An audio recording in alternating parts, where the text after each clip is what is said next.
Hello everyone, রিয়াঙ্কাস গ্যান YouTube চ্যানেলে আপনাদের সবাইকে স্বাগত। আজকের ভিডিওতে আমি mother and child weighing machine বা মা ও শিশুর ওজন যন্ত্র কিভাবে ব্যবহার করবেন সেটাই আজকের ভিডিওতে আমি দেখাবো। এখন স্ক্রিনে যে যন্ত্রটি দেখতে পাচ্ছেন এটাই হচ্ছে সেই যন্ত্র, অর্থাৎ মা ও শিশুর ওজন যন্ত্র, যেটা আপনারা খুব শীঘ্রই পেতে চলেছেন। প্রত্যেক আইসিডিএস সেন্টার পিছু একটি করে এরকম যন্ত্র পাবেন, মানে স্টেডিওমিটার পাবেন এবং তার সাথে এই যন্ত্রটিও পাবেন।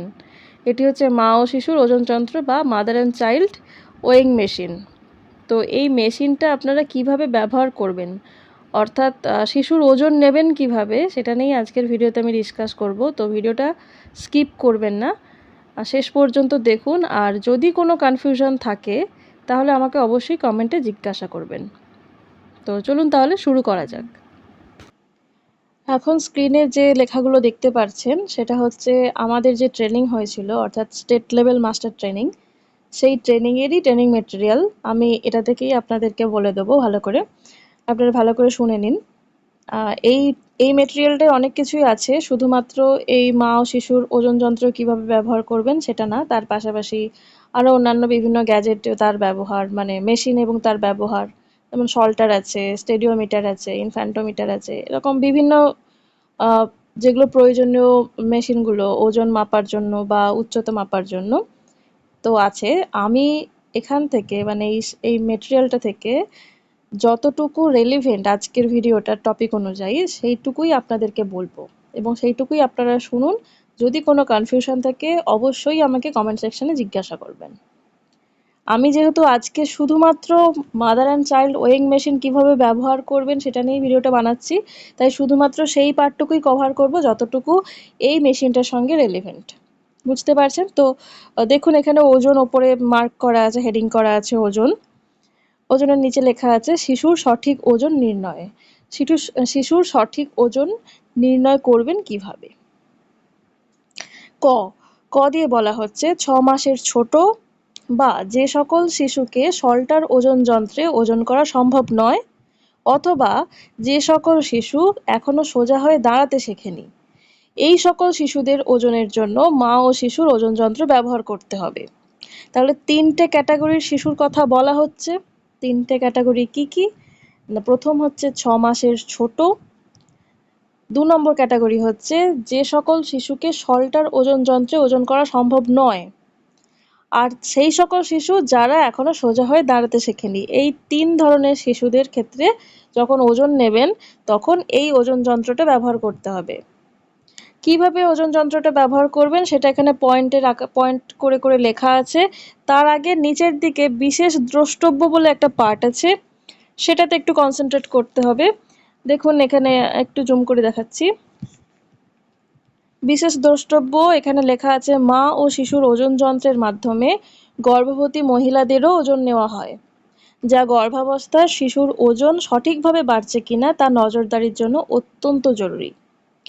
মানে বুঝতেই পারছেন যে এই যে মাদার অ্যান্ড চাইল্ড ওয়েইং মেশিনটা, এই মেশিনে শিশুদের ওজন নেওয়ার পাশাপাশি আমরা গর্ভবতী মহিলাদেরও ওজন নিতে পারি এবং গর্ভাবস্থায় রেগুলার এই ওজনটা নিতে হয় এবং তার একটা রেগুলার মনিটরিংয়ের প্রয়োজন থাকে। তো এই মনিটরিংয়ের জন্য এই মেশিনটা ব্যবহার করা যায়। এই মেশিন ব্যবহার করে গর্ভবতী মহিলাদের ওজন নেওয়া যাবে।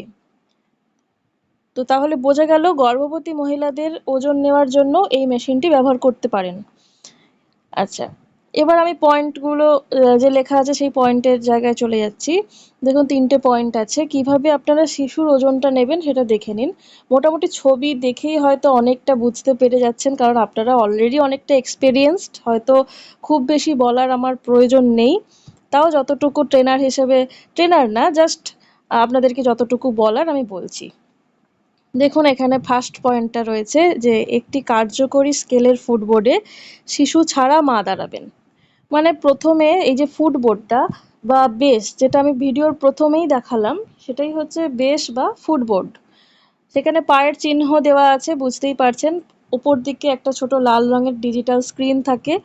তো সেই ডিজিটাল স্ক্রিনে ওজনটা উঠবে। তো তার আগে এই যে কার্যকরী স্কেলের ফুটবোর্ড, এই ফুটবোর্ডে প্রথমে শিশু ছাড়া মা দাঁড়াবেন, মানে মা প্রথমে দাঁড়াবেন। আর খেয়াল রাখতে হবে যে ওজনের নির্দেশক শুরুতে যেন শূন্য দাগে থাকে, মানে যখন মেশিনে ওঠার আগে ওই যে সূচকটা থাকে, কাঁটাটা থাকে, সেই কাঁটাটা যেন জিরো থাকে। এটা ডিজিটাল ওয়েইং মেশিন, তো এখানে কিন্তু জিরো দেখাবে, এখানে কাঁটার ব্যাপার নেই, কিন্তু এখানে ডিজিটালি জিরো এটা শো করবে। তো সেটা দেখে নিতে হবে, সেটা মিলিয়ে নিতে হবে যে সেই নির্দেশক যেন শুরুতে জিরো থাকে, ওই যে লাল রঙের স্ক্রিনটা সেখানে যেন জিরো থাকে। তো সেই অবস্থায় যখন শিশুর মা উঠবেন, শিশুকে ছাড়া প্রথমে মা ওই ফুটবোর্ডে উঠবেন এবং তখন তার ওজনটাকে নথিভুক্ত করতে হবে, মানে তখন ওই স্ক্রিনে যেটা শো করবে, যেটা ডিসপ্লে হবে, সেই ওজনটা তখন নথিভুক্ত হবে এবং সেটাই হবে শিশুর মায়ের ওজন।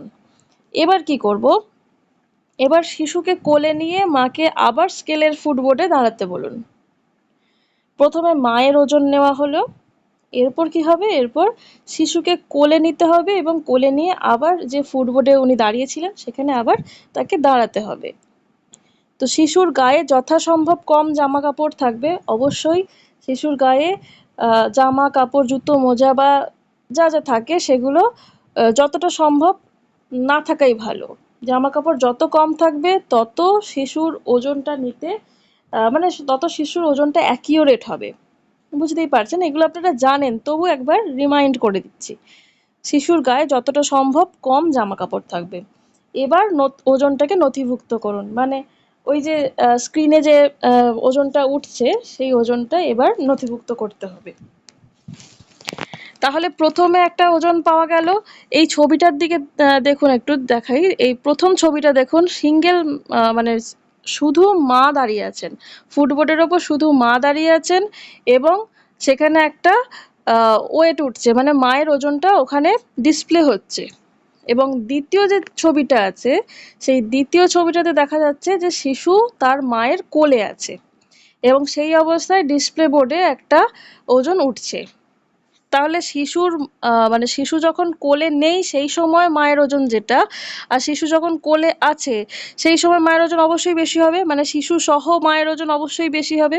তাহলে বুঝতেই পারছেন যে এই দুটি ওজনের মধ্যে যে পার্থক্যটা সেটাই হবে শিশুর ওজন। দেখুন পরের পয়েন্টে লেখা আছে যে এই দুটি ওজনের মধ্যে পার্থক্যই হলো শিশুর ওজন। তার মানে বুঝতেই পারছেন এটা খুবই একটা ইজি প্রসেস। আর শুধুমাত্র হ্যাঁ, আরেকটা প্রশ্ন, যে এখানে যেহেতু আমি ৩ ধরনের ক্যাটাগরি বললাম শিশুর ক্ষেত্রে, যে ৬ মাসের ছোট, অথবা যে সকল শিশুকে সল্টার যন্ত্রে ওজন করা যায় না, আর যে সকল মানে ওজন করা সম্ভব নয়, আর যে সকল শিশু এখনো সোজা হয়ে দাঁড়াতে শেখেনি। এই ৩টে ক্যাটাগরি ছাড়াও যদি সেন্টারে আপনার যে সল্টার মেশিনটা আছে সেটা ঠিকঠাক করে রিডিং না দেয়, তাহলেও কিন্তু আপনারা অন্য শিশুদের ক্ষেত্রে এই ওজন মেশিনটা ব্যবহার করতে পারেন। অন্য শিশুদের যখন ওজন নেবেন তখন এই ওজন মেশিনটা ব্যবহার করতে পারেন। যদি আপনার সল্টার ঠিকঠাক মতো কাজ করে, ঠিকঠাক রিডিং দেয়, তাহলে আপনি সল্টার মেশিনই ব্যবহার করবেন, কারণ দুটো মেশিনই ব্যবহার করতে পারেন। কিন্তু যদি সল্টার কারোর খারাপ থাকে তাহলে এই মেশিনে আপনি সব শিশুরই ওজন নিতে পারেন। তো এইটা মোটামুটি আজকে থিওরি বেসড একটা এক্সপ্লানেশন আপনাদের দিলাম।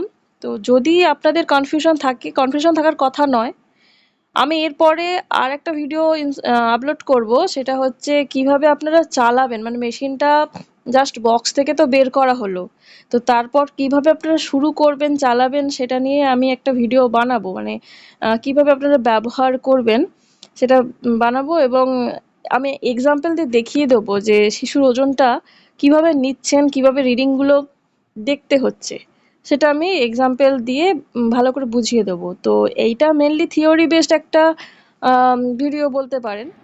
আমার এই ভিডিওটি যদি হেল্পফুল মনে হয় তাহলে অবশ্যই লাইক করুন আর শেয়ার করুন সবার সঙ্গে। আর যদি কোনো কনফিউশন থাকে তাহলে অবশ্যই আমাকে কমেন্ট সেকশানে জিজ্ঞাসা করুন। আর সবাই খুব ভালো থাকুন, সুস্থ থাকুন, ধন্যবাদ।